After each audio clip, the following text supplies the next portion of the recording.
पर्यावरणाचे बिघडणारे संतुलन आणि वाढती वृक्षतोड यावर मात करण्यासाठी सावंतवाडी तालुक्यातील मळेवाड कोंडुरे ग्रामपंचायतीने एक अत्यंत कौतुकास्पद आणि नाविन्यपूर्ण पाऊल उचलले आहे। गावातून मृत्यू दाखला किंवा विवाह नोंदणी दाखला हवा असल्यास आता ग्रामस्थांना अनिवार्यपणे एक झाड लावावे लागणार आहे। सोलापूरच्या बार्शीत अवैध गर्भलिंग निदानानंतर केलेल्या असुरक्षित गर्भपातामुळे 28 वर्षीय विवाहितेचा मृत्यू झालाय।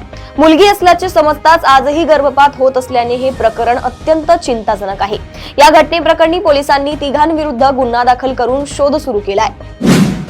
परिवहन विभागाने वाहन चालक चाचणीचे नियम कडक केल्याने पुणे आरटीओ कडून पक्क्या लायसन्ससाठी नव्या पद्धतीने चाचण्या घेतल्या जात आहेत। नव्या मार्गदर्शक सूचनांमुळे चाचणी स्लॉट निम्म्याने घटले असून अपॉइंटमेंटचे वेटिंग वाढले आहे। मुंबईतील वायू प्रदूषणाबाबत मुंबई महापालिकेने जाणीवपूर्वक दुर्लक्ष केल्याचा ठपका ठेवत उच्च न्यायालयाने ताशेरे ओढले। 1000 कोटींहून अधिकच्या 125 बांधकाम प्रकल्पांना मंजुरी कशी दिली, परिस्थिती हाताबाहेर गेल्याचे दिसते, अशा शब्दात न्यायालयाने नाराजी व्यक्त केली आहे। धर्माच्या आधारावर मतदान करणाऱ्यांना सवाल करत प्रकाश आंबेडकर म्हणाले की तुम्ही धर्मांतर करणार नसाल तर भाजप RSSचा मुद्दा खरा कसा। भाजप व RSS लोकशाहीला हुकुमशाहीकडे नेत असल्याची टीकाही त्यांनी केली। नाशिकमध्ये उद्धव ठाकरे गटाला मोठा धक्का बसलाय। माजी महापौर विनायक पांडे आणि यतीन वाघ भाजपमध्ये प्रवेश करणार असून काँग्रेस नेते शाहू खरे ही भाजपच्या वाटेवर असल्याची माहिती आहे।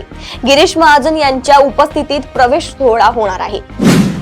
नांदेडच्या जवळा गावात एकाच कुटुंबातील चौघांनी आत्महत्या केल्याची धक्कादायक घटना घडली। 2 मुलांनी ट्रेन समोर उडी मारली तर आई वडील घरात गळफास घेतलेल्या अवस्थेत आढळले आहेत। या घटनेमुळे परिसरात खळबळ उडाली आहे। कोल्हापूरच्या राजकारणातून एक महत्त्वाची माहिती समोर आली आहे। कोल्हापूरमध्ये महाडिक कुटुंबाची 3री पिढी राजकारणात सक्रिय झाली आहे। धनंजय महाडिकांचे सुपुत्र महापालिका निवडणूक लढवणार आहेत। कृष्णराज महाडिकांनी निवडणूक लढवण्याचा निर्णय घेतला आहे। राज्यातील नोंदणी व मुद्रांक विभागाची दस्त नोंदणी कार्यालय खासगी जागेतून शासकीय जागेत स्थलांतरित होणार आहेत। यासाठी जिल्हानिहाय अहवाल व आराखडा तयार करण्याच्या सूचना महसूल मंत्री चंद्रशेखर बावनकुळे यांनी दिल्या असून पुणे शहरातील 17 कार्यालयांना याचा फायदा होणार आहे। ऑनलाईन माहिती भरण्याच्या ओझ्यामुळे शिक्षक व मुख्याध्यापकांचा अध्यापनाचा वेळ कमी होत असून विविध पोर्टल्स व अहवालांच्या कामामुळे गुणवत्तापूर्ण शिक्षण धोक्यात आल्याची चिंता शिक्षक संघटनांनी व्यक्त केली आहे। प्रदेशातील अशाच टॉप 10 बातम्या मी साक्षी आपल्यापर्यंत पोहोचवत राहील।